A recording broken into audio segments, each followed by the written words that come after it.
Good evening, class. A very good evening. I am audible. Please raise your hand if I am audible. Okay, thank you very much.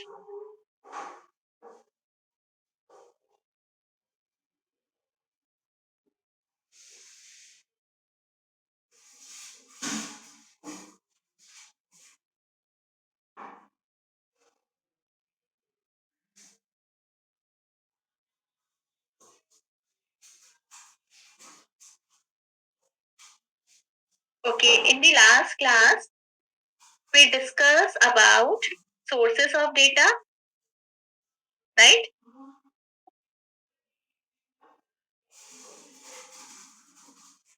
Firstly, we explained the steps in research process, then sources of data in research methodology.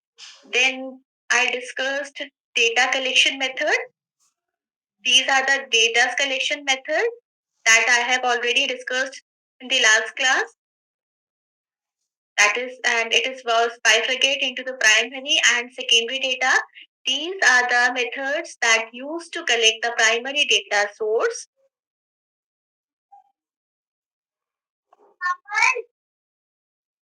Steps to an effective interview. Then survey questionnaire that I have already explained. Okay, basic type of surveys question, open-ended and close-ended. And in the last class, I explained open-ended questionnaire examples. And today we are going to discuss the examples of question-ended questionnaire, right? Okay. In the close-ended questionnaire, we discuss the type versus dichotomous question. ठीक है? डिकोटोमस question में मैंने क्या बताया था कि हमारे पास सिर्फ बेसिकली टू ही ऑप्शंस होते हैं। डिकोटोमस का मतलब क्या हो गया? Two options are available.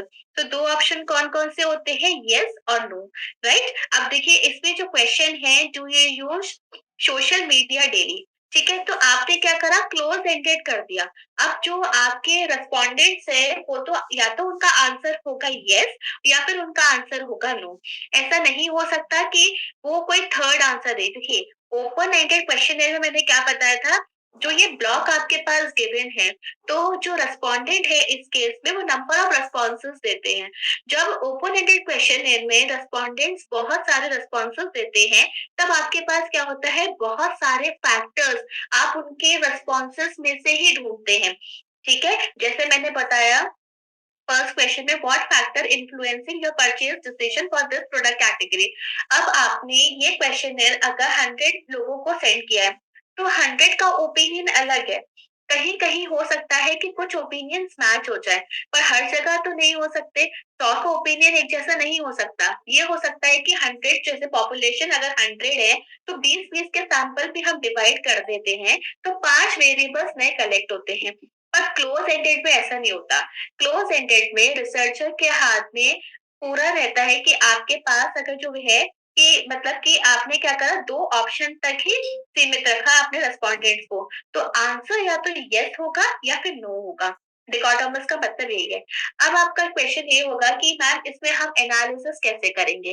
देखिए, जब हम कोई भी टूल्स लगाते हैं, ठीक है, यानी कि कोई भी स्टैटिस्टिकल टूल्स का हम यूज करते हैं या आप उसको रिसर्च टूल कहते हैं, हम उसका यूज करते हैं एनालिसिस के लिए, तब हमारे पास क्या है? बहुत नंबर ऑफ वेरिएबल्स होने चाहिए। अगर आपके पास नंबर ऑफ वेरिएबल्स मल्टीपल होंगे, बहुत ज्यादा ऑप्शंस वाले होंगे या बहुत ज्यादा आपके पास फिगर्स होंगी, तो वो स्टडी आपकी बेटर स्टडी होती है। यूनिट नंबर 1 में जब आपको सैम्पलिंग आपके साथ डिस्कस करी होगा, तब आपसे पूछा होगा, एक आपने टर्म पढ़ा होगा पॉपुलेशन एंड सेकंड टर्म आपने डिस्कस किया होगा सैंपल। तो हम क्या करते हैं? पॉपुलेशन में से सैंपल ड्रॉ करते हैं, राइट? यही पढ़ा है ना? लेकिन अगर किसी स्टडी में बहुत लिमिटेड अगर आपके पास नंबर ऑफ सैंपल्स है, तो वो जो स्टडी है वो आपकी बाइस्ड स्टडी भी कहला सकती है। तो जितने नंबर ऑफ आपके पास सैंपल होंगे प्लस ड्यूरेशन, क्योंकि जो थीसिस है वो आपके पास होते हैं करीबन मिनिमम आपके पास 3 इयर्स 4 इयर्स इतना टाइम ड्यूरेशन मिनिमम होता ही होता है। ठीक है, वो 3 के 4 साल सबमिट करते करते हो जाते हैं। बट ये 4 इयर्स में अगर आपने 1 या 2 साल का ही ड्यूरेशन लिया, राइट, तो उसमें जो आपकी स्टडी है वो एक अच्छी स्टडी नहीं है। आप ज़्यादा से ज़्यादा 5 आप कम से कम इसमें 5 साल का ड्यूरेशन लेकर चलिए। जैसे अगर आप कोई स्टडी करते हैं किसी कंपैरेटिव एनालिसिस पे कि आपने कोई कंपैरेटिव एनालिसिस कंडक्ट करा, ठीक है? कि पब्लिक और प्राइवेट सेक्टर बैंक्स के बीच में। तो वो कंपैरिज़न आप खाली सिंगल ईयर या 2 साल का कर देंगे तो एक कन्क्लूज़न नहीं ड्रॉ कर पाएँगे। कंक्लूड कैसे कर पाएँगे? जब 5 साल तक आप उसका करते हैं। या आपके पास एक अच्छा टॉपिक हो सकता है मर्जर एंड एक्विजिशन का, उनकी परफॉर्मेंसेस देखने का। जैसे अगर हम एग्जांपल लें कि हमने सपोज़ कोई एग्जांपल लिया स्टेट बैंक ऑफ इंडिया, तो उसका आपने जो सैंपल कलेक्ट करना कब से स्टार्ट करा? इन 2017 क्योंकि जो स्टेट बैंक और उसके एसोसिएट्स है वो 2017 से मर्ज हो गई। अब आप उनका इम्पैक्ट देखना चाहते हो कि जब मर्जर से पहले यानी कि प्री देख लो और पोस्ट एरा देख लो कि कितना उनकी के परफॉर्मेंसेस में फाइनेंशियल परफॉर्मेंसेस में डिफरेंस अराइजेस हुआ। तो आपके पास क्या है कि जितना ज्यादा बेटर सैंपल होगा, जितना ज्यादा ड्यूरेशन होगा, तो आप उसमें अच्छा एक कंक्लूजन ड्रॉ कर सकते हैं और आपकी थीसिस एक अच्छी थीसिस में काउंट होगी। ठीक है? नहीं तो एग्जामिनर जब फाइनल एग्जामिनेशन के लिए आते हैं यूनिवर्सिटी से तो वो यही पूछते हैं कि जब थीसिस लिखने का ड्यूरेशन 4 साल का है तो हमें जो स्टडी ड्यूरेशन है वो मिनिमम में ज़्यादा लेना चाहिए। तो मेरा पॉइंट यही था कि जब हमारे पास कुछ आप क्लोज एंडेड ऐसा नहीं कि क्वेश्चन नहीं रख सकते हैं पर ये कम क्वेश्चन रखना। और हम हाँ, एक और पॉइंट कि हम अपने क्वेश्चनेयर में ऐसा नहीं है कि अगर हमारा क्वेश्चन पैटर्न अगर ओपन एंडेड क्वेश्चन है तो सारे क्वेश्चन ही उसमें ओपन एंडेड होंगे, नो। कुछ क्वेश्चन आपके इसमें ओपन एंडेड हो सकते हैं, आप उसमें कुछ क्वेश्चन क्लोज एंडेड भी कर सकते हो। एंड क्लोज एंडेड में मैंने जितने नंबर ऑफ टाइप्स बताए हैं आपको, तो इनमें से आप कोई भी टाइप के क्वेश्चंस को फ्रेम कर सकते हो। जैसे स्टार्टिंग आपने करा डिकोटोमस क्वेश्चंस के ऑप्शन दिए, देन आपने कुछ मल्टीपल चॉइसेस के रख लिए, कुछ आप रैंक बेसिस के रख सकते हो, कुछ स्केलिंग बेसिस पे रख सकते हो। तो वही मैं आज आपको एग्जांपल देकर बता रही हूँ कि कौन से जो क्वेश्चन है वो किस फॉर्म में है। ठीक है? तो जैसे अगर हमारा फर्स्ट क्वेश्चन स्क्रीन पर शो हो रहा है आपके कि do you use social media daily, तो आंसर दो ही ऑप्शंस आपने दिए अपने रेस्पोंडर को। तो आंसर या तो यस होगा या नो होगा। ठीक है? अब यस और नो का कोई टूल्स लग नहीं सकता, तो आप इसका प्रेजेंटेशन पाई चार्ट के थ्रू कर सकते हैं। दैट्स इट, इससे ज्यादा इसमें कुछ नहीं हो सकता। या परसेंटेज बता सकते हैं कि इतने परसेंट रेस्पोंडेंट का आंसर यस था एंड इतने परसेंट रेस्पोंडेंट का आंसर नो था। क्लियर? ओके। नेक्स्ट आपके पास है multiple choice question. Okay, in case अगर किसी को कोई भी डाउट है किसी स्पेसिफिक पॉइंट पर, तो लास्ट में ऑब्जेक्टिव क्वेश्चन के पास मैं चैट बॉक्स ओपन करूंगी, you can write there. Okay, तो मैं उस क्वेश्चन को लास्ट में कोशिश करूंगी कि रिजॉल्व करूं उसे। ठीक है? कोई भी क्वेरी होती है। ओके, नाउ क्वेश्चन नंबर 2 देखिए, नेक्स्ट क्वेश्चन है मल्टीपल चॉइस क्वेश्चन। अब मल्टीपल चॉइस क्वेश्चन में जैसे दिया which of the following social media platforms do you use the most, कि कौन सा मोस्ट यूज करते हैं। अब मैंने इसमें क्या करा, उनके आंसर्स 4 ऑप्शन तक लिमिट फिक्स्ड कर दी। फर्स्ट में आगा फेसबुक, सेकंड ऑप्शन है Instagram, third is Twitter and LinkedIn. अब देखो कोई भी मेरे पास ऑप्शंस आएंगे तो वो इन चारों में ही होगा, कोई फिफ्थ वन हो ही नहीं सकता। तो ये एग्जाम्पल है मल्टीपल चॉइस क्वेश्चन का। ठीक है? फर्स्ट क्वेश्चन कौन सा था? डिकोटोमस। सेकेंड ऑप्शन कौन सा है? Multiple choice question. Okay, next third one is जो मैंने आपको बताया लिकर्ट स्केल क्वेश्चन। मोस्ट जो ये यूज होता है सबसे ज्यादा, मोस्ट यूजेबल यही पैटर्न आजकल चल रहा है। अगर हम कोई भी क्वेश्चनियर क्रिएट करते हैं तो आपके पास डिकोटोमस एमसीक्यूज आपको कम मिलेंगे पर कम मिलेंगे। और मैक्सिमम क्या है जो आपके पास क्वेश्चन होंगे वो किसके बेस पर होंगे? वो होंगे लिकर्ट स्केल बेसिस पर। अब ये लिकर्ट स्केल बेसिस कौन सा होता है? लिकर्ट स्केल बेसिस में क्या होता है कि आपके पास क्या होता है कि हम जो सपोज एक हमने सेटिस्फैक्शन लेवल किसी कस्टमर का चेक किया। अब हमें ये पूछना है कि कोई पर्टिकुलर अगर कस्टमर है वो कितने हद तक सेटिस्फाइड है। देखो या तो मैं पूछूं कि आर यू सेटिस्फाइड यस और नो, तो डिकोटोमस हो जाएगा। लेकिन यहाँ मैं क्या कर रही हूँ, उनसे पूछ रही हूँ कि आप सेटिस्फाइड हैं, बहुत ज्यादा सेटिस्फाइड है, बहुत डिससेटिस्फाइड है, न्यूट्रल है, क्या है। तो ठीक है, अब जैसे मैंने इसमें दिया how satisfied are you with the other customer services. ठीक है, तो अगर कोई आपने कोई कस्टमर सर्विस अगर ली है तो उसमें वो पूछ रहा है आपका सेटिस्फैक्शन लेवल क्या है। तो आपने क्या करा, 5 पॉइंट लिकर्ट स्केल के बेसिस पर दे दिया। कल मैंने क्लास में क्या बताया था कि लिकर्ट स्केल बेसिकली हमारे पास 2 टाइप्स के होते हैं, या तो वो 5 पॉइंट पर होगा या वो 7 पॉइंट पर होगा। ठीक है, वेरी डिससेटिस्फाइड, सेटिस्फाइड, ठीक है, very dissatisfied, dissatisfied, neutral, satisfied, very satisfied. या आप इसकी जगह ऑप्शन, अगर कोई क्वेश्चन चेंज होता है, आप ऑप्शन इसमें very good, good, neutral, poor, very poor ऐसे दे सकते हो।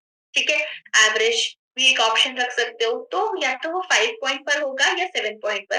अब क्वेश्चन माइंड में ये आता होगा कि मैम सबसे ज्यादा हम ये यूज क्यों करते हैं?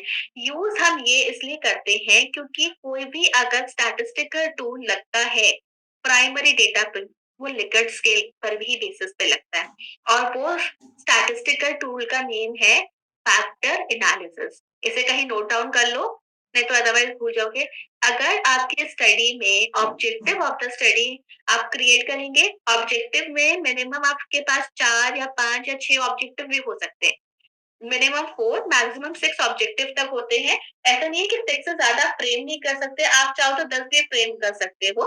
पर एक स्टैंडर्ड स्टडी में बता रही हूँ कि एक अगर आप ऑनलाइन शोधगंगा या गूगल स्कॉलर पर कोई थीसिस देखेंगे, तब आपके पास ऑप्शन में क्या होगा, वहां पर आप कोई भी स्टडी देखें, कोई भी सिनॉप्सिस देख सकते हैं, तो उसमें जो ऑब्जेक्टिव्स होंगे, या तो वो कम से कम 5 ऑब्जेक्टिव भी लेंगे, और वो 6-7 ऑब्जेक्टिव तक लेते हैं मैक्स टू मैक्स। ठीक है, अब उसमें से कुछ ऑब्जेक्टिव क्या सेकेंडरी डेटाबेस है, ठीक है, और कुछ प्राइमरी डेटाबेस होते हैं। तो प्राइमरी डेटाबेस में से जो सबसे बेस्ट स्केलिंग है, that is called Likert scale question. और इस पे आप जो टूल यूज करेंगे, मैंने बताया था उस पे फैक्टर एनालिसिस। ये वर्ड छोटा है, लेकिन इसके अंदर भी क्या है, बहुत सारे टूल्स अवेलेबल होते हैं। इन शॉर्ट थोड़ा ब्रीफ कर देती हूँ, क्योंकि इन डिटेल डिस्कस करने का टाइम नहीं है, क्योंकि मुझे और भी पॉइंट्स कवर अप करने हैं। लिकर्ट स्केल, इसमें क्या होता है कि फैक्टर एनालिसिस में सबसे जो मोस्ट प्रोमिनेंट होता है, वो होता है प्रिंसिपल कंपोनेंट एनालिसिस। ठीक है, और उसका शॉर्ट फॉर्म होता है पीसीए। अगर आप कोई भी रिव्यू ऑफ लिटरेचर पढ़ें और उसमें प्राइमरी स्टडी है और फैक्टर एनालिसिस में एक जो रिजल्ट है, that is called PCA, principal component analysis. Principal component analysis में क्या होता है, इसमें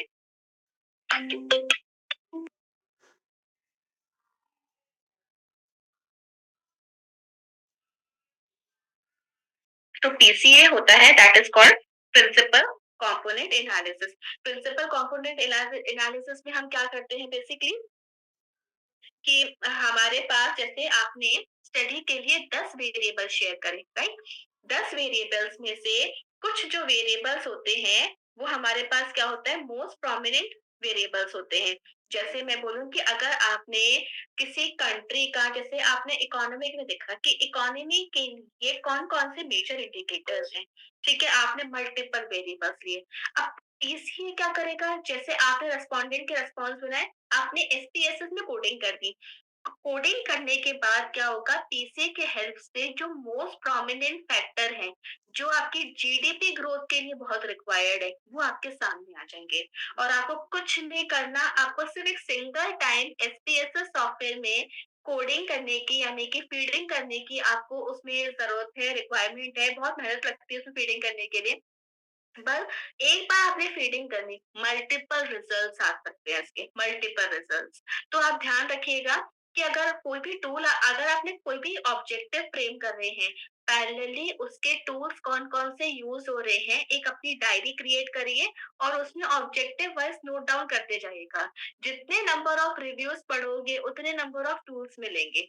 अब आप ये पूछेंगे कि ऑब्जेक्टिव कैसे फ्रेम होंगे? ऑब्जेक्टिव भी रिव्यू ऑफ लिटरेचर में मिल जाएंगे। अगर आपने कोई भी जर्नल पढ़ा, कोई भी पुरानी रिसर्च पढ़ी, इससे या फिर इस टॉपिक से रिलेटेड कोई रिसर्च पढ़ी, डेफिनेटली मल्टीपल ऑब्जेक्टिव्स मिलेंगे, ऑब्जेक्टिव के बेसिस पर टूल्स मिलेंगे।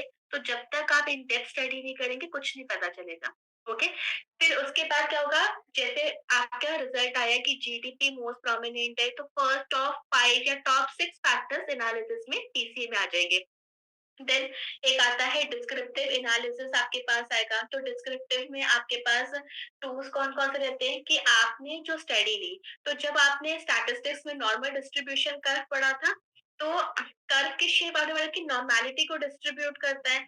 तो आपकी स्टडी में जितने रेस्पॉन्सेस आए हैं, उनके बेसिस पर एक ऑटोमेटिकली नॉर्मल डिस्ट्रीब्यूशन का कर्व प्रेजेंट होगा और आपके स्टडी के हिसाब से जो जो रेस्पोंडेंट्स ने आपके रिस्पॉन्स करा है, उसका एवरेजेस, मीडियन, स्क्यूनेस, एसटी सब कुछ ऑटोमेटिकली आपको आंसर्स प्रोवाइड होंगे। ठीक है? तो जो मैंने आपको बताया है कि लिकर्ट स्केल के बेसिस पर ही क्वेश्चन में प्रिपेयर करना, फैक्टर एनालिसिस भी करना और भी इसमें बहुत सारे हैं जैसे केएमओ बैटले टेस्ट है, ईगन वैल्यू को डिस्क्राइब करते हैं, ग्राफिकल प्रेजेंटेशन, एक सिंगल फैक्टर एनालिसिस ये मल्टीपल रिजल्ट्स आपको प्रेजेंट करेगा, राइट? तो अब आप क्या करेंगे, अगर आपकी प्राइमरी स्टडी है तो मल्टीपल क्वेश्चन टाइप क्वेश्चन को आप फिर कन्वर्ट करो लिकर्ट स्केल में, तो भी आप इसको टूल्स को यूज कर सकते हो। तो बेटर ये है कि लिकर्ट स्केल के बेसिस पे क्वेश्चन रखना, या स्टार्टिंग में जैसे कुछ हमारे पास है कि अगर आपको इनकम का ऑप्शन पूछना है, किसी से किसी को कोई प्रोफेशन पूछना है, तो आप एमसीक्यू रखो, उसकी डिटेल नहीं होती। लेकिन जो स्टडी से रिलेटेड रेलेवेंट क्वेश्चन है वो लिकर्ट स्केल के बेसिस पे रखना। ठीक है, या तो 5 पॉइंट हो या 7। हाँ, बट यूनिफॉर्मिटी रहनी चाहिए। कुछ क्वेश्चन 5 पॉइंट पर, कुछ क्वेश्चन 7 पॉइंट पर, ऐसा मत करना। यूनिफॉर्मिटी रखना क्वेश्चन में। Okay, now next is rating scale question. Rating scale पे मैंने आपको बताया था, this is the example है on a scale of 1 to 5. So how would you rate the usability of our website? ये क्वेश्चन है। तो अब आपकी रेटिंग क्या रहेगी? अगर पुअर रेटिंग है तो आप 1 से लेकर, और अगर एक्सेलेंट रेटिंग है 5, यानी कि वो 1 सेकेंड थर्ड को आप समझो कि गुड होगा, कुछ एवरेज होगा, कुछ वेरी गुड होगा, excellent is the fifth one है ही है। तो आपको उसमें रेटिंग्स करनी है। ठीक है, या मल्टी या बहुत सारे ऑप्शन गिवन है, आप उसको रैंक कर सकते हैं। ठीक है, तो रेटिंग के लिए ये रहा। अब देखिए, एक क्वेश्चन हमारे पास है ड्रॉप डाउन क्वेश्चन, ये ऑनलाइन सर्विसेज के लिए। ठीक है, अब इसमें आपके पास क्या है, what is your highest level of education क्या है, तो आप बता दीजिए कि आपका हाई स्कूल है, बैचलर्स डिग्री है, मास्टर्स डिग्री है, या डॉक्टरेट है। ठीक है, next one is demographic questions. Demographic questions में क्या है, अब आपके पास what is your age group. अब आपने क्या करा कि आपका जो है से ये है 18 टू 24, 25 टू 34, 35 टू 44, 45 है। तो ये भी एक डेमोग्राफिक क्वेश्चंस में आता है कि आप अपना एक जो स्टडी है, आपने को एक आइडिया होगा कि आपको रेस्पोंडेंट्स लेने हैं और किस एज ग्रुप के लेने हैं। तो आप ऐसा नहीं है कि उसमें एज ग्रुप में जो आपने रेस्पोंडेंट्स ली है तो आप उन्हीं की कैटेगरी लाई करोगे। Recording in progress. आप ऐसा नहीं कर सकते कि एज ग्रुप में आपने इन्फेंट्स का एज ग्रुप ले लिया। क्यों? क्योंकि वो एज ग्रुप आपकी स्टडी के लिए इररिलेवेंट है, या फिर आपके स्टडी के लिए जो एज ग्रुप रिक्वायर्ड है, आप सिर्फ उन्हीं को कंसिडरेट करना। ठीक है, जैसे मैं बोले 18 प्लस, अगर आप स्टॉक मार्केट पे भी स्टडी कर लेते हैं तो 18 plus age group is must, right?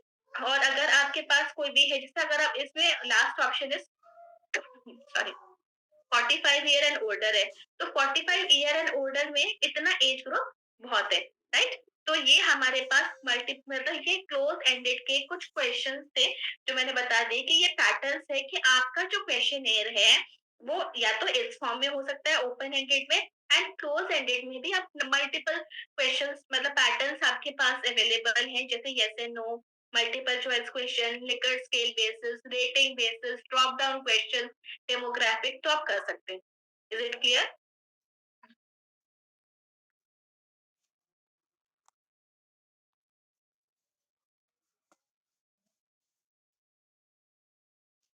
Now next one is steps. Step to an effective online question है, तो क्या क्या स्टेप्स उसमें अवेलेबल होते हैं। ठीक है, सबसे पहले इसमें आपके पास है prepare your survey question. Prepare हम कैसे करते हैं, सर्वे क्वेश्चन में देखो क्या लिखा है, formulate and choose types of question. मैंने अभी आपको मल्टीपल चॉइस बताया कि कौन कौन से मल्टीपल पैटर्न्स बताए कि कौन कौन से क्वेश्चन हो सकते हैं। तो सबसे पहले फॉर्मुलेट करने से पहले एक माइंड में आप एक क्या करेंगे, एक मैप क्रिएट करेंगे कि कैसे कैसे क्वेश्चन हो सकते हैं। ऑर्डर देम, जैसे अब मैं जैसे मैंने इसमें अब आपको बताया कि एज ग्रुप है, किसी से प्रोफेशन पूछना है, तो आपके जब क्वेश्चन चल रहे हो तो ऐसा नहीं कि बीच में कभी भी आपने उसमें एज ग्रुप पूछ लिया, what is your name, your profession, your background, no, ऐसे नहीं। तो क्वेश्चनर का एक पैटर्न फिक्स्ड होता है, जैसे स्टार्टिंग में होता है पर्सनल डिटेल और पर्सनल इंफॉर्मेशन। तो जो फर्स्ट होगा आपका, आप पूछेंगे रेस्पोंडेंट का नेम, देन उसका एज, फिर आप उसकी इनकम पूछ सकते हैं, वो कहाँ से बिलोंग करता है वो पूछ सकते हैं, नंबर ऑफ एक्सपीरियंस पूछ सकते हैं। तो that is called personal question. फिर सेकेंड कैटेगरी जो आती है क्वेश्चनर की, वो आपके टॉपिक से रिलेटेड होती है। क्लियर? तो फर्स्ट पैटर्न कौन सा हुआ? पर्सनल इंफॉर्मेशन का। सेकेंड ये, तो जब आप फॉर्मुलेट करेंगे क्वेश्चन है, तो एक माइंड में प्रॉपर मैपिंग करके चलना। मैपिंग से हेल्प मिलेगी कि आपको कब क्या करना है, कैसे करना है और किस किस तरीके से आपको क्रिएट करना है। Is it clear? तो आप क्या कर सकते हैं? फॉर्मुलेट करेंगे, चूज करेंगे, ऑर्डर करेंगे, देन राइट इंस्ट्रक्शन। हाँ, देखो क्वेश्चन ये जब हम क्रिएट करते हैं ना, तो एक स्टार्टिंग में एक तो मैंने बताया था कि ऑब्जेक्टिव क्लियर प्रिसाइज होना चाहिए। वो ऑब्जेक्टिव जो होगा क्वेश्चनियर में, तो ये तो क्लियर करेगा रेस्पोंडेंट को कि जो आप ये क्वेश्चनियर उनसे फिल करा रहे हैं, आपको पर्पस क्या है। तो आप उसमें क्लियरली मेंशन करेंगे कि आपकी एक डॉक्टरेट रिसर्च है, थीसिस वर्क का पार्ट है, और इस ऑब्जेक्टिव को फुलफिल करने के लिए हमने ये क्रिएट करा। एंड इंस्ट्रक्शन, इंस्ट्रक्शन क्या होता है? बहुत ब्रीफली, ऐसा नहीं है कि एक पेज का पूरा भर के इंस्ट्रक्शन, इतना किसी के पास टाइम नहीं होता कि वो एक पेज का पढ़े। कुछ पॉइंट्स इंस्ट्रक्शन के गिवन होंगे कि जैसे थ्री कैटेगरीज में या टू कैटेगरीज में क्वेश्चन डिवाइडेड है, और आपको उसमें फर्स्ट कैटेगरी में आपके डिकोटोमस क्वेश्चन है, पर्सनल इंफॉर्मेशन रिलेटेड क्वेश्चन है, आप ऐसे कर सकते हैं। या सेकंड कैटेगरी में आपको मल्टीपल या फिर Likert scale basis questions create करने हैं, फिर जाकर आप उसकी कॉपी करेंगे। ठीक है? तो क्या करेंगे? Prepare your survey question. Then second आपके पास है select your respondent and sampling. Sampling में आपने बहुत सारे मेथड्स पढ़े होंगे कि कौन-कौन से होते हैं और कौन-कौन से रेस्पोंडेंट हैं। ठीक है? जैसे मैं बोलूँ कि आपने अगर स्टडी में सैंपल लिया आगरा रीजन, ठीक है? सिर्फ आगरा रीजन के बेसिस पे कोई स्टडी है। तो आगरा कोई छोटा तो है नहीं, बहुत बड़ा है और बहुत सारे एरियाज़ उसमें डिवाइडेड है। तो आगरा रीजन को पहले आप क्या करेंगे कि मल्टीपल एरिया वाइज़ डिवाइड करेंगे कि रेस्पोंडेंट्स जो हैं वो आपके कहाँ से बिलॉन्ग करते हैं। जैसे मैं बोलूँ, एक होता है एरिया, पॉश एरिया कमला नगर, तो आपने कुछ रेस्पोंडेंट कमला नगर के ले लिए, कुछ रेस्पॉन्सेस आपने ले लिए वैभव नगर के, कुछ ले लिए दयालबाग एरिया के, मतलब ऐसे जो सिमिलर है। एक कुछ ले लिए सूर्यनगर के, ठीक है? मतलब मैं आपको बता रही हूँ कि आपने कोर काट आगरा को भी आपने क्या करा? बाइफरकेट कर दिया, बहुत सारे इसमें। अब आपने क्या करा? अलग-अलग टाइम पर अलग-अलग रेस्पोंडेंट चूज़ के वो करें, ठीक है? क्वेश्चनेयर करें। तो आपने क्या करा? सेलेक्ट करा रेस्पोंडेंट को, और आप उन रेस्पोंडेंट को कैसे सेलेक्ट कर रहे हो? जैसे ये तो एरिया डिसाइड कर लिया, आप सेलेक्ट कैसे करोगे? तो देखो इसमें लिखा हुआ है रैंडम और सेलेक्टेड, यानी कि आपको जैसे कुछ स्टडी होती है हमारे सपोज हायर एजुकेशन के बेसिस पर है, तो आपने क्या करा? यूपी स्टेट के हायर एजुकेशन ले लिया। अब यूपी में कौन-कौन से हायर एजुकेशन, यहाँ तो बहुत सारे इंस्टीट्यूशंस हैं, तो आप रैंडमली चूज़ कर रहे हो या कोई आपका पर्पस है? पर्पस में इन द सेंस,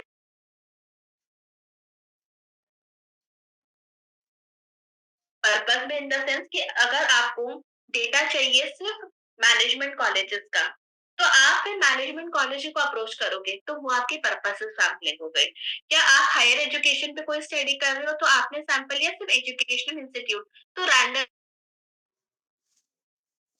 आप कोई भी चूज़ कर सकते हो। यानी कि आपको क्लियर कट स्पेसिफाई करना होगा अपने रिसर्च प्रपोज़ल में कि जो आपने रेस्पोंडेंट्स चूज़ करे हैं, वो आप किस सैंपल के बेसिस पे करोगे। जब आपका सिनॉप्सिस प्रेजेंटेशन होता है ना, आपसे मोस्टली क्वेश्चंस पूछा जाता है कि आपने जो सैंपल लिया है, उनका कोई स्पेसिफिकली वो है, या फिर आप उनका कोई सैंपल वैसा चूज़ करेंगे, तो डिपेंड करता है। मतलब ये आप या तो रैंडमली चूज़ कर रहे हो, या कोई आपने पर्पसली या कुछ लिया है, या फिर कोई स्पेसिफिक मेथड बताइए कि आपने सैंपलिंग कौन सी यूज़ की है। अगर आप कहते हैं रैंडम सैंपलिंग, तो भी एग्जामिनर सैटिस्फाइड है कि हाँ, रैंडमली चूज़ करेंगे। अगर आप उस पर बिल्कुल साइलेंट खड़े रहकर, तो उस टाइम पर फिर वो क्रॉस क्वेश्चनिंग होना स्टार्ट हो जाता है। तो अपना सैंपल साइज़, अपना सब कुछ क्लियरली पढ़ के जाना। पॉपुलेशन कितना होगा, पॉपुलेशन में आप जो पॉपुलेशन आपने चूज करी है वो किस सैम्पलिंग के बेसिस पे करिए, क्लियर कट प्रिसाइज होना चाहिए। और एक और चीज कि जैसे आपने पॉपुलेशन लिखा कि 500, तो मैं गारंटी से कह सकती हूँ कि अगर आपने 500 लिखा है तो 400 भी रेस्पोंडेंट्स नहीं मिलने वाले आपको, 300 भी नहीं मिलने वाले। तो आप क्या करेंगे, वर्ड या क्या यूज करेंगे, एटलीस्ट 500 रेस्पोंडेंट्स। तो उससे क्या होगा कि एटलीस्ट यानी कि लिमिट है कि कम से कम हम 500 लेने की कोशिश करेंगे।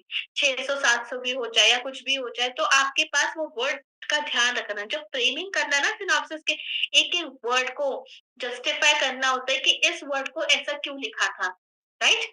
तो वो हम आगे टॉपिक्स में जैसे जैसे आएगा क्लियर करेंगे। ओके, नेक्स्ट है एडमिनिस्टर द सर्वे क्वेश्चन, यानी कि डेट, वेन्यू, टाइम, ये क्लियर होना चाहिए। ठीक है, tabulate data collection. Tabulate data collection में क्या होता है कि आपके पास जैसे जैसे डेटा आ रहा है क्वेश्चनेयर का, अब आप क्या करेंगे कि एक जगह पर उसकी एंट्रीज करेंगे। क्वेश्चनियर अगर आपने फिजिकली फॉर्म में इसको करा, डिस्ट्रीब्यूट करा, तो आपको क्या है, बहुत मेहनत लगेगी, क्योंकि उसका डेटा कलेक्शन करना प्लस उन डेटा को कलेक्ट करने के बाद एनालाइज करना डबल है। और एक पैटर्न आपके पास ये है कि क्वेश्चनियर आपने करवाया गूगल फॉर्म्स के थ्रू, ठीक है, यानी कि गूगल के थ्रू, तो आपने किया। जब इसके रेस्पॉन्सेज आएंगे और आप उनकी स्प्रेडशीट में देखेंगे, आपको मल्टीपल जो है, एक तो टैबुलर फॉर्म में एग्जैक्टली गूगल आपको खुद क्रिएट करके देगा, आपको टेबल्स भी क्रिएट करने की जरूरत नहीं है, गूगल फॉर्म पे डायरेक्टली सारे रिस्पॉन्स ऑटोमेटिकली गूगल ही क्रिएट करके देगा। प्लस पाई चार्ट आपके सामने प्रेजेंट करेगा कि इतने रेस्पोंडेंट में से इतने लोगों ने ये आंसर किया, प्रॉपर पाई चार्ट। यानी कि आपको इतनी मदद, अगर हमने फिजिकली कोई क्वेश्चन में फिल कराया तो आपको पहले डेटा पूरा फिल करना पड़ेगा, एक्सेल में कमांड देकर पाई चार्ट का ऑप्शन देना पड़ेगा, तब आपके पास आएगा। लेकिन गूगल के थ्रू अगर क्वेश्चन में फिल कराया तो ऑटोमेटिकली सारे काम अपने आप इसमें होंगे, राइट? नेक्स्ट है analyse and interpreted data collection. तो आप क्या कर सकते हैं, उन डेटा को पहले एनालाइज करेंगे और उसकी प्रॉपर इंटरप्रिटेशन लिखेंगे। प्रॉपर इंटरप्रिटेशन का मतलब ये नहीं कि 3-4 पेज की इंटरप्रिटेशन, एक स्मॉल पैराग्राफ कि आपने क्या कंक्लूड करा इस रिजल्ट के बेसिस पर। ठीक है, तो और जब आपने स्टैटिस्टिकल टूल दिखाएंगे, उसके रिजल्ट्स आएंगे, तब जाकर आपका प्रॉपरली होगा। तो ये स्टेप्स है क्वेश्चन कि आपको सर्वे क्वेश्चन कैसे क्रिएट करना है। Prepare your survey question, select your respondents or sampling, administer the survey questionnaire, tabulate data collection, and the last point is analyze and interpret data collection. Is it clear? Okay. Now next topic is,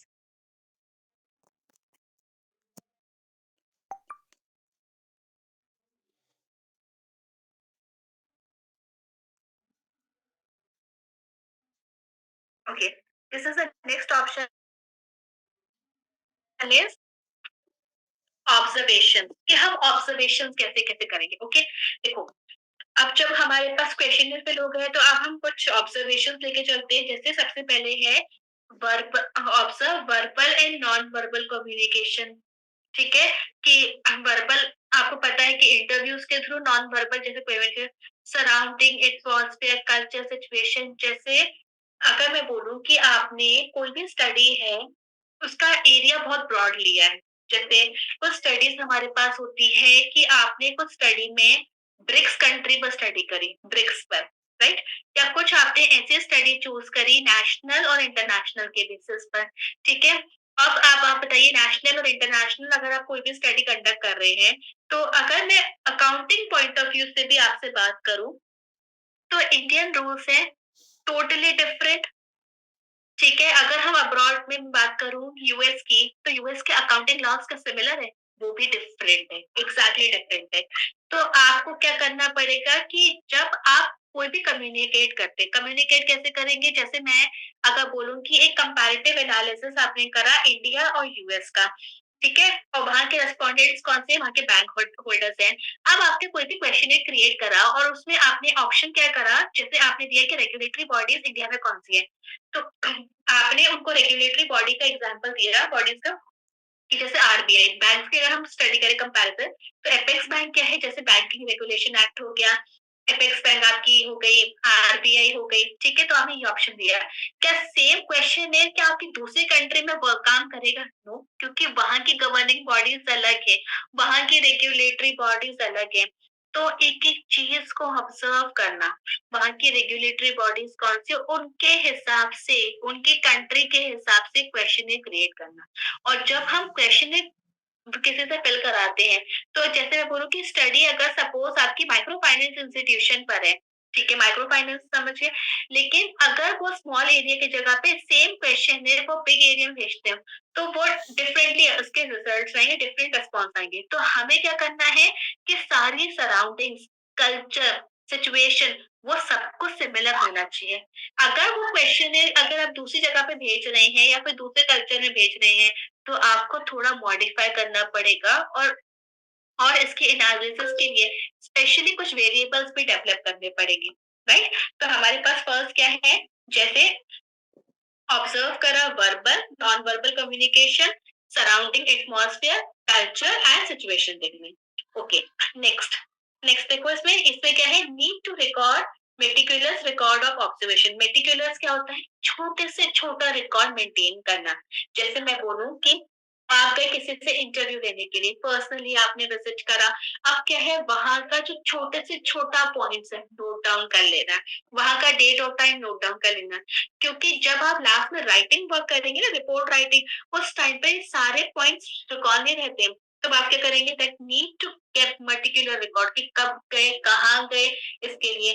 plus अगर आप कहीं पर भी जाते हैं interview देने के लिए या कोई डेटा कलेक्शन के लिए फील्ड सर्वे करते हैं, तो आपको क्या करना है फील्ड सर्वे के लिए कि वहां पर फील्ड रिसर्च आपने कंडक्ट करी, तो फील्ड रिसर्च के टाइम पर आपने वहाँ का जो गए, कैसे गए, तो एक-एक बिल, एक-एक डिटेल, एक-एक प्रूफ सँभाल के रखना है। जैसे अगर हम किसी भी चीज़ के लिए होते हैं ना रिकॉर्ड्स मेंटेन करते हैं, तो ये भी रिकॉर्ड्स मेंटेन करना है रिसर्च का, ताकि आपके पास एक वैलिड प्रूफ होना चाहिए कि आपने वर्क करा। एंड लास्ट क्या है? Can be done through the discuss observation of habits, rituals, review of documentation and experiments. ठीक है? तो ये सारी चीज़ें कैसे हो करनी है? मैंने स्लाइड में क्लियरली मेंशन करा, you can read. Okay, okay. Next आपके पास है step to an effective observation. क्या कैसे करेंगे कि अगर ठीक है, सबसे पहले क्या है? Determine what needs to be observe है, ठीक है, कि क्या-क्या चीज़ें चाहिए आपको, तो आप उसका पहले प्लान बनाएँगे, प्रिपेयर करेंगे, चेकलिस्ट प्रिपेयर करेंगे। चेकलिस्ट से मतलब कि अगर आप वहाँ पर उस किसी पर्टिकुलर कल्चर को ऑब्जर्व करने के लिए गए हैं, तो वहाँ के कल्चर में क्या-क्या चीज़ें हैं, आपने पहले चेकलिस्ट प्रिपेयर कर रखी है, टिक लगाते जा रहे हैं, हाँ, ये भी ठीक है, ये भी ठीक है, ये भी ठीक है, ये भी ठीक है। जैसे आपने देखा है कि अगर आपने कोई चीज़ ऑर्डर करी है घर पे ग्रोसरी के लिए, ठीक है, अब आपके पास सब कुछ आ गया, अब आप क्या करेंगे? अपनी लिस्ट से चेकआउट कर लेते कि हाँ, ये ठीक है, ये है, ये है, ये है। ऐसे क्या करेंगे कि अगर हम को पर्सनली कोई सैंपल कलेक्शन के लिए कहीं पर विज़िट करते हैं, तो ये फैक्टर्स अगर वहाँ पर अवेलेबल है, तो चेकलिस्ट एट द टाइम ही आप करना। ऐसा नहीं है कि हाँ, देख लिया, चलो हम घर जाकर रिस्पॉन्स दो, फिर तो आपका वहाँ जाना totally waste. Checklist at the time maintain करोगे, उसको रखेंगे सँभाल कर, फिर उसके बाद जब एनालिसिस करेंगे, रिपोर्ट राइटिंग करेंगे, तो वो सारे रिकॉर्ड्स रिक्वायर्ड हैं। ठीक है? एक और सजेस्ट करूँगी कि कुछ भी अगर आप ऐसा वर्क करते हैं, चेकलिस्ट, क्वेश्चनेयर या कहीं पर पर्सनली विज़िट करते हैं, एक-एक रिकॉर्ड अपना प्रेज़ेंटेशन के टाइम पर प्रेज़ेंट रखना, क्योंकि वो प्रूफ है। वो चीज़ें सारी आपकी स्टडी को, आपके आंसर्स को, आपके रिसर्च को बहुत सपोर्ट करती हैं, राइट? तो ऐसा नहीं है कि चेकलिस्ट लेकर आए, ऑब्जर्वेशन हो गया, कहीं डाल दी, नो, आपको सारे रिकॉर्ड सँभाल के रखने हैं। एक-एक क्वेश्चन है, आपको ऐसा रिकॉर्ड रखना है, क्योंकि कई बार ऐसा होता है एग्ज़ामिनर आपसे पूछते हैं कि हमें रिकॉर्ड दिखाइए कि क्या है, ये है। क्योंकि आजकल जो एग्ज़ामिनर है ना, वो बहुत डिटेल में एनालिसिस करते हैं कि क्योंकि अब क्या है, रिसर्च को सब लोग बहुत सपोर्ट दे रहे हैं। आपका जो ग्रोथ है वो रिसर्च के थ्रू हो रही है, चाहे वो रिसर्च पेपर के थ्रू है। अगर आपके पास ऐसा कोई एग्ज़ामिनर आ गया जो उस टॉपिक पे ऑलरेडी पहले से कुछ काम कर चुके हैं, डेफिनिटली नॉलेज बहुत होगी, तो वो आपसे पूछ सकते हैं। तो एक-एक चीज़ सँभाल कर रखनी है, right? Next is select your participants कौन-कौन से होंगे जहाँ पर आप जा रहे हो जिस कल्चर में ऑब्जर्व करने के लिए। जैसे मैं बोलती अगर कुछ टाइम पहले एक एनएसएस के बच्चों ने एक मतलब ड्राइव करी और वो करी एक स्लम एरियाज़ में कंडक्ट करी।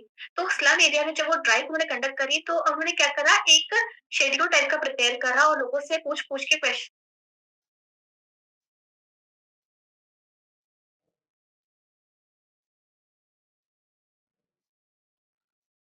शिनाज क्या है कि सैंपल कलेक्टेड क्या स्लम से जब आप जा रहे हैं डेटा कलेक्शन के लिए, तो वो ऑलरेडी क्या है जो आपके पार्टिसिपेंट होंगे कौन होंगे। जैसे अगर मैं बोलूँ स्टडी आपने हायर एजुकेशन की के ली है, तो स्कूलिंग लेवल का बच्चों का ऑब्जर्वेशन आपका सैंपल नहीं हो सकता। तो वो अगर आपने स्कूलिंग लेवल के बच्चों के कुछ रिजल्ट्स लिए, तो वो स्टडी आपके लिए है ही नहीं। या फिर आपकी स्टडी क्या है किसी शेयर मार्केट के लिए, तो जब तक वो पर्सन ट्रेडिंग नहीं करेगा, तब तक उसके पास एक्सपीरियंस नहीं होगा। अगर आप ऐसा कोई रेस्पोंडेंट्स लेते हो कि जिसने कभी शेयर मार्केट में ट्रेडिंग करी ही नहीं, तो क्या वो स्टडी वैलिड होगी? वो रिस्पॉन्स ही वैलिड नहीं होगा, वो फेक होगा क्योंकि आपने एक रॉन्ग रेस्पोंडेंट चूज़ करा है। हमें सबसे पहले पार्टिसिपेंट अपना रेस्पोंडेंट वो चूज़ करना है जो आपकी स्टडी को सपोर्ट करे और जिस पर्टिकुलर एस्पेक्ट से रिलेटेड क्वेश्चन वो पूछ रहे हैं, उस उनको आइडिया होना चाहिए। क्लियर?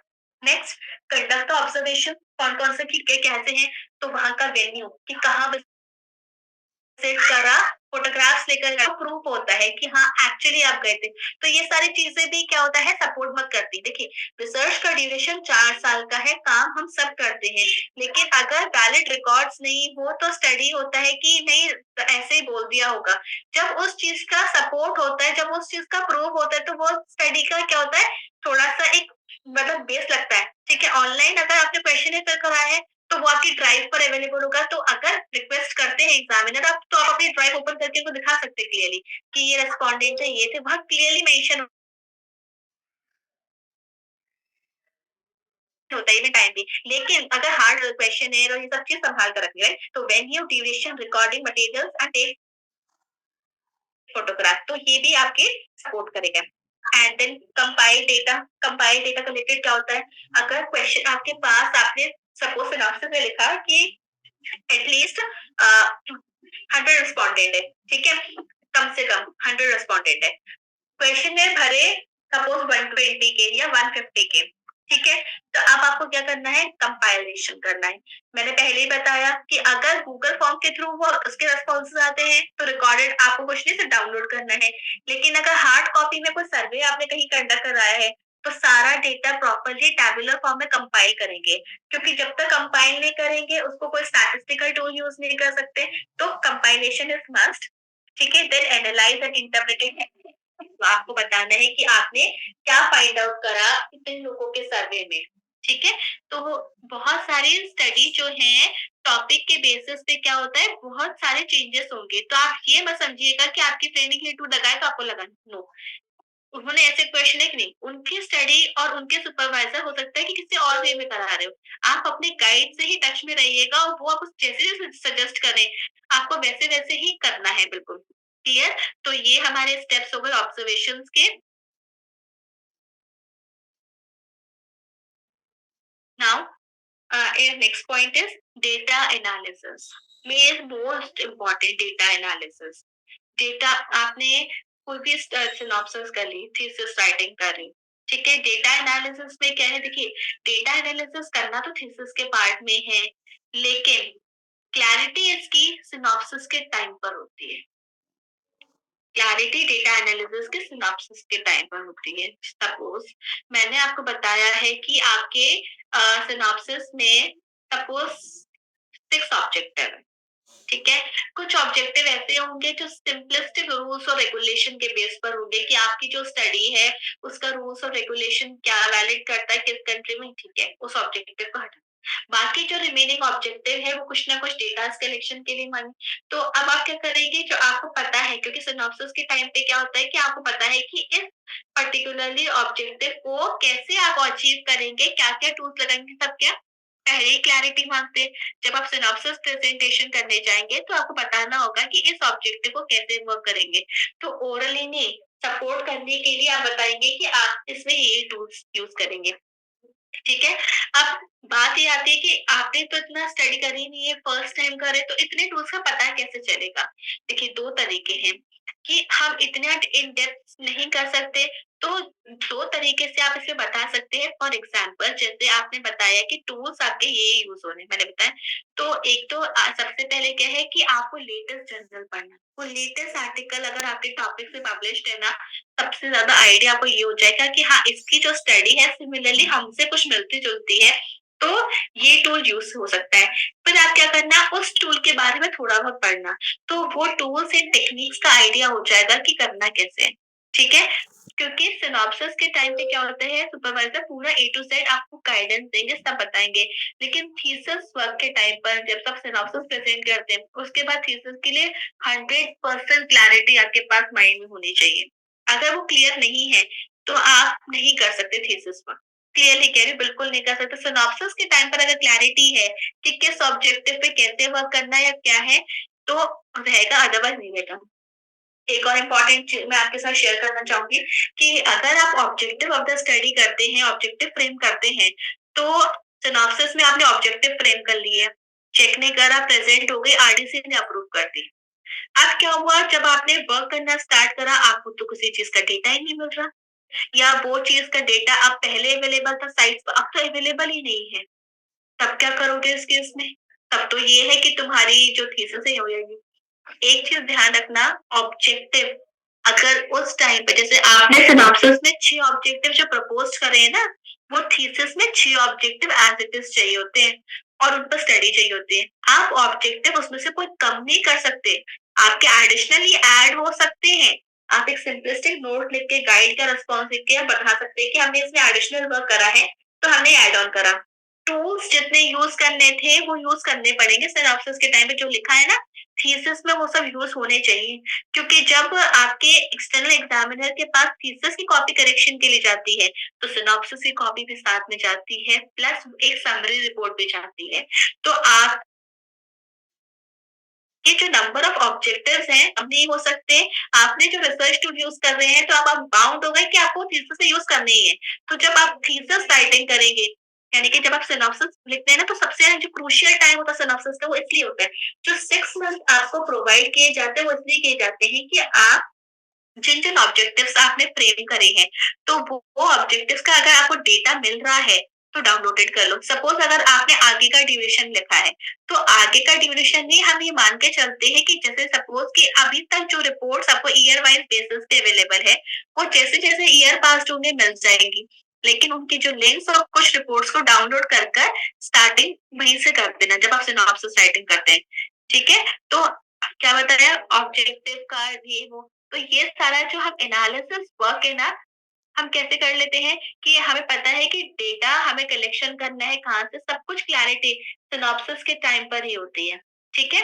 अब हम पढ़ते हैं डेटा एनालिसिस कैसे होता है। फर्स्ट है to analyse data from interview and observation, जो समरी शीट एंड चेकलिस्ट आपने सबसे पहले क्या करा, चेकलिस्ट के थ्रू समराइज कर लिया, कलेक्ट करके एक तरफ उसको लिख लिया। चेकलिस्ट अगर आपके पास है, तो आप उसको ऑब्जर्व कैसे करेंगे, तो चेकलिस्ट रहता है कि अगर चेकलिस्ट में जो जो फैक्टर्स है उनको कोडिंग करना 1 2 3 4 5, तो इस केस में कोडिंग होगी, अगर चेकलिस्ट में आंसर किसी ने फर्स्ट रेस्पोंडेंट चूज करे, तो नंबरिंग 1 2 3 4 5 से करेंगे, और सेम ऐसे समरी शीट होती है। नाउट टू एनालाइज हो सकते हैं। एक तो होते हैं एसपीएसएस के थ्रू, होते हैं मैनुअली। मैनुअली रिजल्ट्स का कोई वेटेज नहीं है, ठीक है?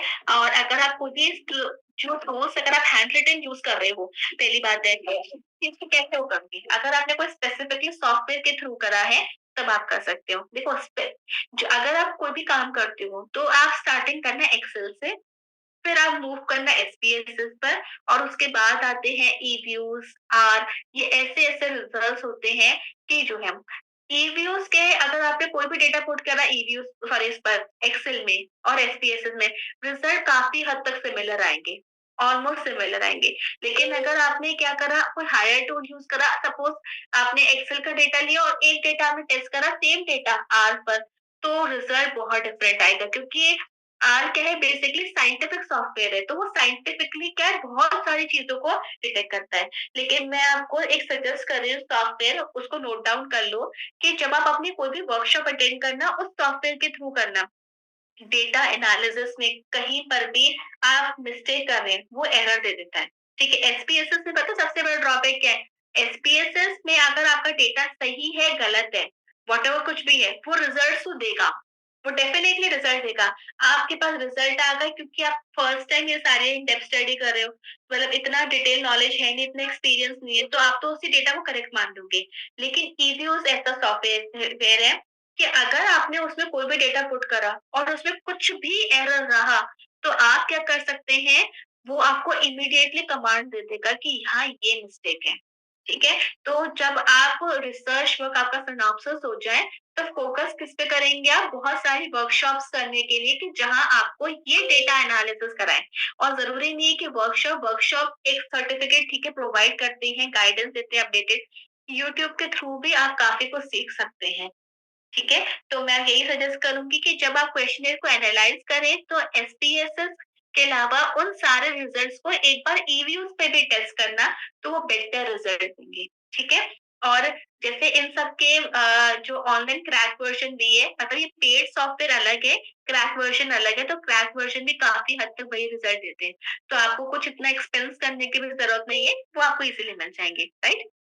Next point number third, in a small scale study, the most common forms of statistical analysis presented are, देखो जैसे मैंने अभी डिस्कस किया था कि डिस्क्रिप्टिव एनालिसिस, ये उसी की बात कर रहे हैं। डिस्क्रिप्टिव एनालिसिस में क्या होता है? फ्रीक्वेंसी। ठीक है, कि फ्रीक्वेंसी क्या है, मीन क्या है, परसेंटेज। ठीक है, तो आपके पास क्या है, इस तरीके से आप क्या कर सकते हैं, अपने डेटा को एनालिसिस कर सकते हैं। Is it clear? तो मैंने ये आपको बताया कि कैसे कैसे हम एनालिसिस करेंगे। पहले आपके पास क्वेश्चन का पूरा डेटा होगा, तो आप उसको समरी शीट पे या चेकलिस्ट के थ्रू प्रेजेंट करेंगे। फिर उन चेकलिस्ट को क्या है, आप सिंपली क्या करना, डेटा को चेकलिस्ट वगैरह ये जो भी क्रिएट करें, व्हाटएवर, एक्सेल पे करना। क्योंकि एक्सेल की जो फाइल है वो एसपीएसएस भी रीड करता है और रिव्यूज भी रीड करता है, तो बहुत बेटर रहेगा कि कौन सा करना है। Second, to analyse data question है यूजिंग मैनुअली और एसपीएसएस, तो मैं ऑप्शन चूज करूंगी एसपीएसएस बेटर है, बिकॉज सॉफ्टवेयर ज्यादा बेटर रहते हैं। मैनुअली देखिए उन जगह पर यूज होता है जैसे छोटी छोटी चीजों के लिए, फॉर एग्जाम्पल जैसे कल मैंने आपको बताया था कि अगर प्रॉफिटेबिलिटी मेजर्स करनी है, तो जरूरी नहीं है कि आप सॉफ्टवेयर के थ्रू वो करो नेट प्रॉफिट, ऐसा कोई सॉफ्टवेयर नहीं है। ठीक है, प्रोफेशनली सॉफ्टवेयर जो हो वो अलग चीज है, लेकिन तो वो मैनुअली आप प्रॉफिट नेट प्रॉफिट कैलकुलेट कर सकते हो, आरओई कैलकुलेट कर सकते हो, रिटर्न ऑन इन्वेस्टमेंट्स कैलकुलेट कर सकते हो, ग्रॉस प्रॉफिट कैलकुलेट कर सकते हो, नेट प्रॉफिट कर सकते हो, टर्नओवर रेशियोज कैलकुलेट कर सकते हो। लेकिन जो मैनुअली, जैसे मैं बोलूँ डिस्क्रिप्टिव एनालिसिस, जो फिगर्स वो दे रहे हैं, वो मैनुअली हो ही नहीं सकता। ठीक है, तो मैनुअली क्या कर सकते हो, ये छोटे-छोटे रेशियोज का कैलकुलेशन हो गया, ये सब तो आप कर सकते हो, लेकिन इससे ज्यादा नहीं। एसपीएसएस क्या है? हाँ, एसपीएसएस का फुल फॉर्म मैं आपको बता रही हूँ, इसे नोट डाउन कर लो। ठीक है, statistical packages for statistical packages for social science research. SPSS का फुल फॉर्म है statistical packages for social science research. ठीक है, ये दो फॉर्म में है, एक तो पेड वर्जन है जिसमें एडवांस फीचर होते हैं, पर आपकी सोशल साइंस, क्योंकि आप क्या है, सोशल साइंस बैकग्राउंड से हो, मैनेजमेंट एंड कॉमर्स के है, सोशल साइंस बैकग्राउंड से है, तो आप लोग क्या कर सकते हैं इसमें कि आपका जो क्रैक वर्जन है वो भी बहुत इजी रहेगा, आपके लिए सही रहेगा। ठीक है, एंड लास्ट क्या है कि अगर कोई भी स्मॉल स्केल स्टडी है, तो जो मोस्ट कॉमनली आप यूज कर सकते हो, जैसे फ्रीक्वेंसी है, मीन है, परसेंटेज है, तो ये भी टूल की तरह काम करते हैं, मीन, परसेंटेज एंड ऑल। लेकिन अगर आप अच्छी लेवल की स्टडी करते हो, तो स्टार्टिंग आप अनोवा से करोगे, फिर आप इसको क्या करोगे, बाइफरकेट करोगे स्टडी को, पैरामेट्रिक है कि नॉन पैरामेट्रिक है। कल मैंने डेटास बताए थे, क्वांटिटेटिव और क्वालिटेटिव, तो क्वालिटेटिव डेटा बताया था कि जो थ्योरी बेस्ड होते हैं, उनको हम कोडिंग करते हैं 0 एंड 1 में, तो नॉन पैरामेट्रिक हो गए। पैरामेट्रिक में क्या होता है, जो फिगर्स जहाँ पर अवेलेबल होती है, तो उसके लिए आपके पास बहुत सारे मतलब आपके पास ऑप्शंस हैं। स्पेशली जब आप कोई भी स्टडी स्टॉक एक्सचेंज से रिलेटेड करते हैं ना, बहुत हाई प्रोफाइल के सॉफ्टवेयर पे एनालिसिस करना होगा। मतलब आई डोंट थिंक सो कि कभी आपने इसका नेम सुना है, जैसे यूनिट रूट टेस्ट। ठीक है, स्टार्टिंग यही इकोनोमेट्रिक्स कीवर्ड की अगर सुना हो तो integration, ARCH model, GARCH model, ARIMA modelling, ये सारी चीजें जो मैंने बताई ना, ये स्टॉक मार्केट के जो जब आप फ्रेम करेंगे ना, तो वॉलेटिलिटी अगर चेक करनी है कुछ है तो बहुत केयरफुली देखना, क्योंकि ये सारे टूल्स को सीखना, देन उसको अप्लाई करना, फिर उसके रिजल्ट्स को चेक करना और इंटरप्रिटेट करना बहुत टफ है। मतलब जो मेजर टाइम कंज्यूमिंग होता है वो आपके पास वही डेटा एनालिसिस वाला ही पार्ट होता है। Is it clear? ठीक है। Okay, now it's a time for attendance. तो अटेंडेंस के लिए मैंने आपको बताया था, एक रूल है कि हम इसमें कुछ मल्टीपल चॉइस क्वेश्चन देंगे और आपको क्या करना है, उसमें अपना रिस्पॉन्ड करना है।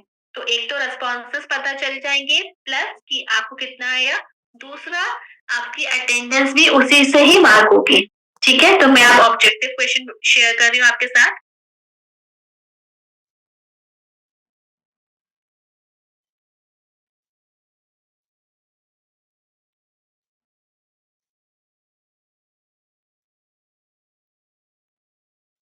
कल हमने ये किया था, now this. Okay, question is this is, chat box open up कर सकते हैं। What is it called? Option A is primary data, B is quantitative data, C is secondary data, and D is none of the above.